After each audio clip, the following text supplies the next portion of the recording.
So I wanted to go ahead and do a review here of the Micro Galaxy Squadron Luke Skywalker's X-Wing. So we'll talk through the packaging, I'll show you the ship itself, some of the features of it, I'll show you some measurements, and then I'll also do a comparison relative to the Action Fleet one. So starting first with just the package itself. So comes inside of a pretty cool box here. You've got the figures separated in their own little blister pack, which is actually a really cool feature. Love that from an opening perspective. Helps to make that experience better. Then you get the ship in here, and then as we turn it around, you can see on the back, shows you some of the features of it, and then some of the other options that are going to come in the line on the bottom. So inside of the package, one of the things that's great that Jazwares has been including is they actually include this little backing here that goes down on the bottom of it. So when you pull this out, this is actually down here, that part right there. And so you could set this up as a backdrop, which is really cool from a display perspective. So great that they're able to utilize a lot of the packaging to make it more functional. So now let's go ahead and take a look at the ship. So first thing we'll do here is just walk through some of the features of it. So the first is that it has retractable landing gear. The landing gear looks kind of bulky at the onset of taking it out, but it really isn't that bad, to be perfectly honest.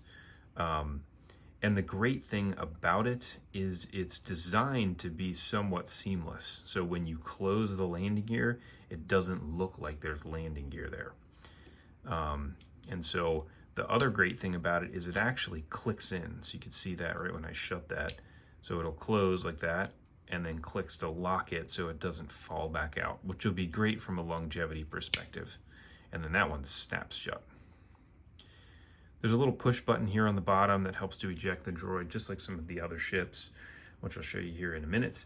And then you get the cockpit that opens like that, so you can see inside. Now, the one thing I really, really like about this is how the S-foils open. So they open the same way. There's actually two little clicks it has. It's almost like you could do it in like a half set position, or you could do it in like a full locked position. Now, when you're in this position, the great thing is if you were to fly it from the side like that, it looks like there's plenty of space between the top and the bottom of the ship. One of the challenges with the Action Fleet X-Wing is that when you open the wings, it doesn't open very wide. So I do like this, it opens nice and wide. When you close it, it does tend to have the hull like that, cockeyed, so you have to just push it back into place. It's not a big deal to do that. And then from the top, you can see some of the mechanism that's in there, which again, I don't really care. I think it looks awesome either way. But it's really cool. So let's go ahead and do the measurements really quick, and then we'll go ahead and put Luke in it. So from front to back, it is about 5.5 inches. From side to side, we're looking at 4 3/4 inches. And then if we had it where the wings are open, it gets to be about 1.5 inches tall. Now with the figures, the one thing that I think is really interesting about this line that I've seen now that I've got a few of them in my hands is that the figures are all 1 inch tall. So Jazwares had said, and the guy said in one of his videos, so there he's 1 inch tall, that they wanted to have the figures be accessories to the ships. And ultimately, that's kind of what they are. So from ship to ship, the scale seems to be pretty good, but the figures don't always fit in the cockpit the same way. So if you look at the TIE Fighter and then the Jedi Starfighter that I've reviewed, you would see that in the Jedi Starfighter, Obi-Wan sits in the cockpit really easily, and it's pretty, he can move around really easily. In this one, and then the TIE Fighter pilot just barely fits inside in that cockpit. This one, Luke sits in there pretty good. And so now we can see him in the window, which is nice. But I can't really tell. I mean, it looks like he might be just a little bit too big. It doesn't really make a difference to me. I mean, I think it's still awesome, but, and then there's the R2 unit in there. So you can pop him up out like that, just to make it easier to get him out of the ship. But overall, I think this is really cool. You know, from a wash perspective, like, maybe these could have a little more paint on them. The one thing that's really fascinating about these ships that I've noticed recently as well is there is a ton of tiny details that you can't really see because it's not painted.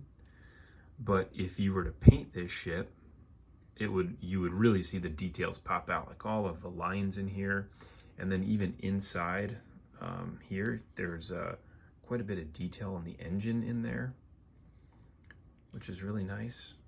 And then there's a lot of details back here on the wings. So the wash kind of, again, makes it look dirty, which I think is what the intent is, but it doesn't really do it a whole lot of favors here in terms of being able to see the details. So anyways, that's that one. So then if we look at it compared to the Action Fleet, you can see quite a bit of difference in size. So the Action Fleet is, you know, roughly an inch or so longer. You can see the laser cannons are significantly bigger. And then when we open the wings, and then again, from a landing gear perspective, it's really easy to see the landing gear versus this one, you can't really see it. And then when you open it, you know, that's as wide as it's going to go. So the Jazwares one opens wider than the Action Fleet, even though the Action Fleet is much bigger. So pretty cool they were able to figure out how to do that with the Jazwares one. Again, I think, you know, if you're comparing the two together, it's really not a fair comparison because they're two completely different ships, two completely different companies. So still a huge fan of the Jazwares one. I'm going to continue to collect the line. So, and I still enjoy the Action Fleet ones. So they're a lot easier to customize. So if you have any questions or comments, feel free to leave them below. Thanks.